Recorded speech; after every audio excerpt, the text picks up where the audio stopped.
Hi, everyone, and welcome to another episode of Dialogues from the President's Corner, featuring Dr. Czarda, President of Greensboro College. So, Dr. Czarda, how are you doing today? We're towards the end of the semester, so. Doing well. It's very quiet on campus. We're in the fourth day of exams and people are started trickling out for the summer and whatever they may be doing. But of course, a great expectation and anticipation for commencement next weekend. Big deal. It's a big deal. As the 2022 academic year is about to close, and you just mentioned commencement and baccalaureate, so we want to talk about the college's 5-year plan since the school year is about to end. Yeah, Matthew, if I take a minute and put our 5-year plan in context, I think that's important to understand what the plan is about. During the middle of the last decade, so 2015, 16, 17, we were kind of rolling along. We were doing pretty well. But brought in our largest incoming class in 2016. Our former strategic plan had a capital campaign embedded in it, and we exceeded expectations during that 5-year period. And then the pandemic hit, and it changed life. We commented this on a board committee meeting the other day, that our traditional 4-year undergraduate students who graduate a week from Saturday, they effectively had entire 4 years affected by the pandemic. In the spring of their freshman year, everything went online in March, and things really didn't get back to truly normal until maybe this year. So it really has hurt everybody in many, many ways. But with the college, what it did is it affected our enrollment. We had been traditionally bringing in something in the neighborhood of 250 new students per year. But then in 2020, remember the fall of 2020, no testing, no vaccines, no nothing. Our incoming class was 130, about half of what we normally had. 2021 was about 190, bit of a rebound, and last fall was 230. So, we're coming back, if you will. Yes. But it's critical that we grow our enrollment to pre-pandemic levels and a little bit above, so we are truly stable for years to come, and that's what this plan is all about. I know, we were just talking about the pandemic and how that was something that was unexpected. So with the 5-year plan, is it something that's very flexible, or is it rigid depending on the circumstances, outlying factors? Yeah, it's actually arguably the most important question of all. And by definition, it has to be very flexible. As I mentioned just before we began taping, yesterday I spent literally 2 hours in main building in the Hall of Presidents with the entire cabinet and the entire academic dean's council, going through the growth plan line by line just to see where we are. Are we on track? Are we ahead? Are we behind? And the answer is all of the above. Some of the initiatives we're doing very well, and others we're about where we thought we would be. And if you were going to have to get some traction sometime soon.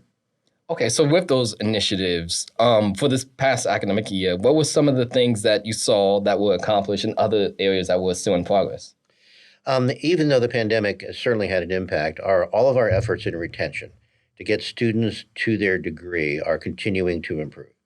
The whole Title III initiative that we have, including this Global Communication Center we're sitting in, the work of Warshay, the work of Juliet, the work of Colleen, and many others, that's really beginning to show results. So that is certainly one I would mention.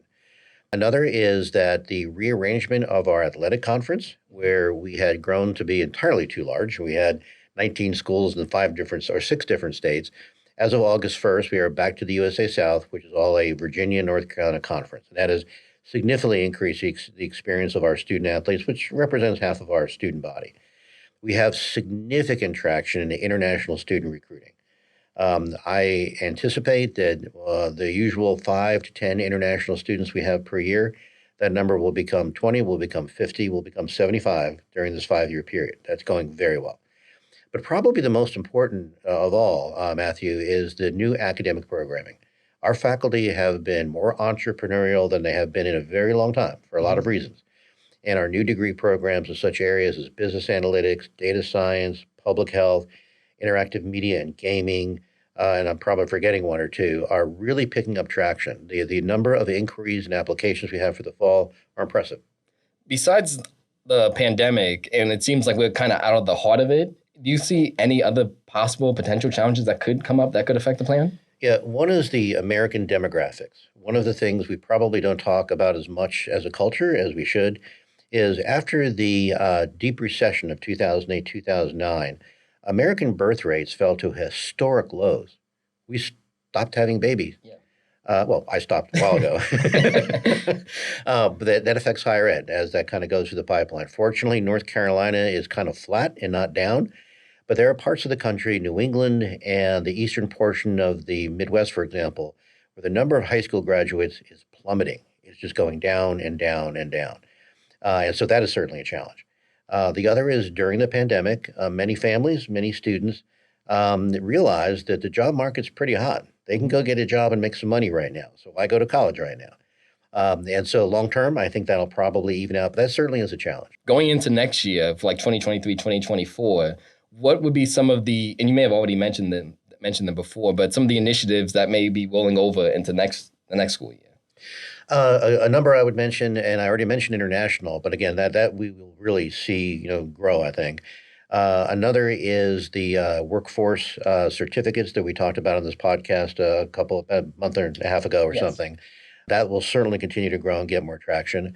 Our women's triathlon team that we started, as you would expect, started with just a few student athletes. We hope we will see that grow.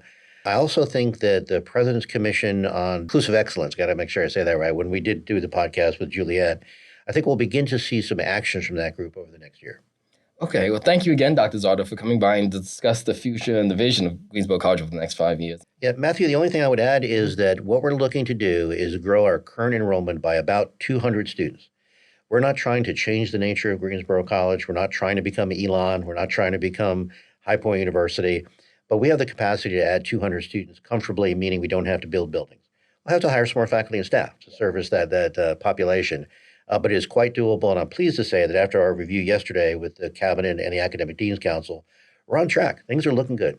Oh, that's great to hear. I'm definitely looking forward to it. So thank you again, Dr. Czarda, and thank you all for watching. We'll see you soon. Thank you.